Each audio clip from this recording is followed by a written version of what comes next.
They're called stones, hand-finished pieces of granite made almost exclusively in Scotland for a sport created here nearly 500 years ago. That sport is curling. The history of curling goes way back, and it being founded in Scotland is a really special thing, and we've got a lot of traditions here. Bruce Mowat is a Scotsman who helped win an Olympic curling medal for Great Britain.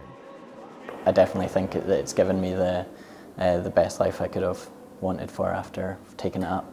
He now plays the game with Maggie Wilson, the head of development for Scottish curling.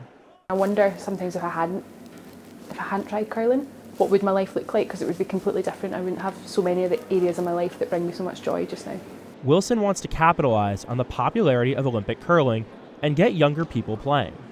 Curling's traditionally thought of as something for older people, and we struggle to get people in that 20 to 40 age group. What we're trying to do at the moment is get more people in that age group and try and change the sport slightly to make it more flexible. Here on the ice in Edinburgh, it's not unusual to see stars like Mowat play right next to first-timers. On one hand, they're in awe of these people that have Olympic medals, but on the other hand, they're just normal people, they're just our friends. You see them in the curling club. So it's so inspirational that people can see what they can become. Patrick Munro brought his group out to Curl Edinburgh to try out the sport known as the roaring game, because of the sound the stone makes on the ice. Despite the learning curve, Munro had a blast. It's something completely different. It's nothing like any other sport I've tried. It definitely took some practice. If you slipped over and fell, you didn't feel too stupid because someone else did it a few minutes later. There was also some strategy. Sort of. I had strategy, but I would be lying if I said that any of the shots that I threw went where I was trying to aim them. But that's the beauty of curling. Just about anyone can play. You can have on the same sheet of ice, you can have an Olympian, you can have a grandmother, you can have someone playing from a wheelchair, and we all play the same sport to the same rules. Jimmy Wiley understands just how deeply curling's roots run in Scotland. I was born into the family business in 1949. My father and uncle and my grandfather before me were in the business already. I was already destined to be in the business from day one.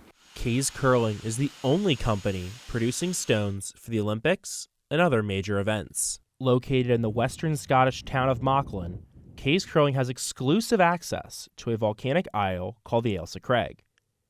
It's the only place in the world where blue and green honed granite can be found. After harvesting, the rock is then mined into discs within a range of 38 to 44 pounds. The granite is shaped and polished to give it the proper texture in preparation for competitions. Even with extreme care, 1 in 4 stones will have a defect, making it unusable. Each shipment from the Ailsa Craig brings in about 70 tons of this here granite. After 20 different stages, the end product are these beautiful stones. These special stones end up all over the world, in more than 70 countries where curling is now played. And that makes Wiley very proud. Sometimes the hairs on the back of one's neck stand up quite a bit to know that everyone all over the world is looking in on something that originates here in my own family and in the town of Mauchline. In Edinburgh, Scotland, I'm Eric Fenstermaker for the Centre County Report.